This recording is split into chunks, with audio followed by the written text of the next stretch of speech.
इतना नहीं लड़ेंगे आपसे तनी होली में गलती हुई। हाँ ठीक, थोड़ा बहुत ज्यादा वो खातिर हम कमेटी से क्षमा मांगो। बुरा न मानो, होली है। बाकी तनी माइनर दे दी तो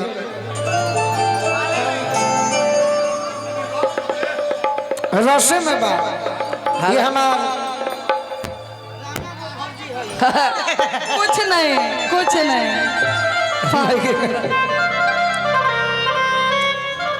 जना तरह के हई बॉडी बिल्डर, बॉडी बिल्डर। अच्छा रोजा सब पूछी कि के हई लड़की ओरिजिनल हमारी निजी जीवन में मित्र भी हई, दोस्त बहन भी हई, और साच कहीं तो होली में भौजी हई। तब साच कहीं तो भौजी हई होली में। हाँ जी हम गाना गौले रहनी, हमारे गुरुजी मर गईले।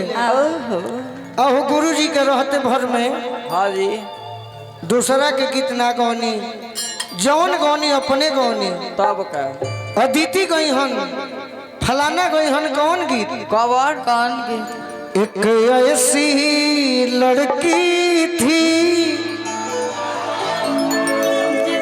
लेकिन उसी धुन पर आपका भाई गाया। कौन गीत? अरे जे करे से लव कइलू,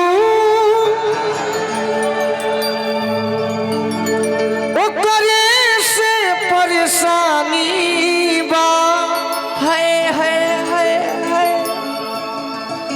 है सनमई करम तारा लागे खानदानी। यही से कहता नहीं कि होली में भौजाई लागे।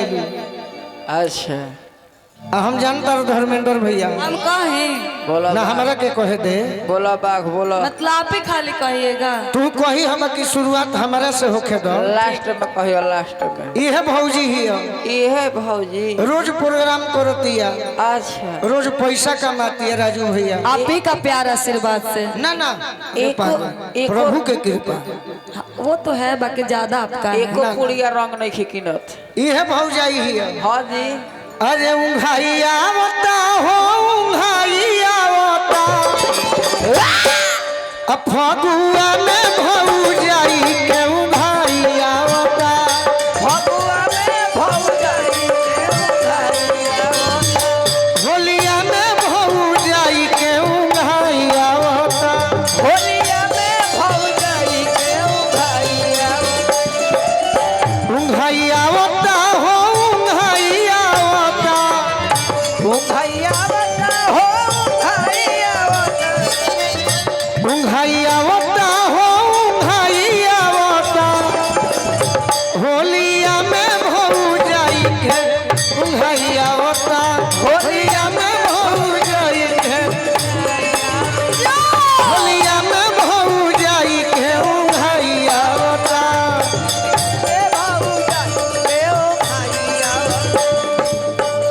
सुनिए कर कहानी, यूट्यूब वाले भाई एक कहानी लिख लो। हाँ ठीक है, लिख लीजिएगा आप लोग। हम तो डायरी में लिखले बने हो धूमस। अच्छा और धुमावा एगो बानू टाटा में हाँ। ले बेटा प्यार ना तो किया वो बेचारा ओकरा भी मोबाइल नहीं मिलल, हथवे से मोबाइल पढ़ लेला। 4 बजे भोर में अरे पुरुआ जब ठेके, अच्छा सुत जाल ढाबा में ई भाई जी के लेके।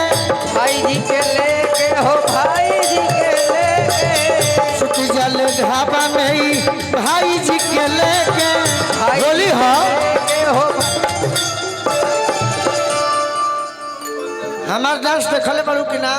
हाँ देखे हैं, बाकी आज नया करिएगा हमको पता। बा के कहीं है ये बा हाँ। एकर 9 बजे दिनल जमाइया, एकर 9 बजे दिन में जमाइया होता। एकर 9 बजे दिनल जमाइया होता। फगुआ में भौजाई के उंघाइया होता। फगुआ में भौजाई के, फगुआ में भौजाई के उंघाइया होता। ए बाकी एक बात से जानी सब है। हाँ अरे बाघ जी हई पप्पू भैया हमारे कहने बड़े हो वो बोले सूतल बारे शत्रुधन जी हई। अरे भाई लोग जाना ही बरियारा के बेटी वो तो है। धनी घर के ही है। वो नहीं धनी नहीं किसान घर के हैं। अरे किसाने तो धनी घर में। हाँ शिकारी जी हई बरियारा के बेटी। अब बोले ले गोलू तो ले ले चहेती। चहेती एक दिन हम डांट दी हनी के रे तो हमारे के जवाब दे दी हल। वही दिन जननी की अदिति राज का हुई फॉर्च्यूनर से ले कर भाई आवता।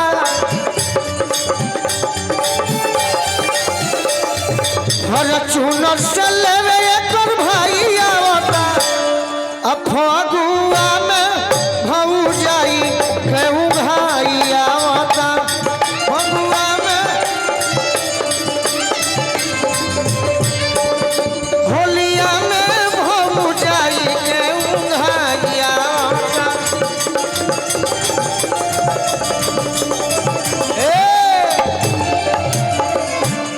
तो सासू जी जगावेली 8 बजे दिन में। अच्छा अब बोलेली घोट के बेड पर से नींद में यह छोटका में केहू का बोले सोया के कमाई आवता। केहू का बोले सोया के कमाई आवता। होलिया में भऊ जाई भाई आवता। होलिया में भऊ जाई केहू भाई आवता। होलिया में भऊ जाई केहू भाई आवता। होलिया में भऊ जाई केहू भाई आवता। बस जवाब तब होली शुरू हो गई गोलू राजा के। हाँ कि जानता ने का तू रंग। देखिए नोक झोंक बोलेंगे छोटा सा हाँ है जीजा गायन। जीजा जीजा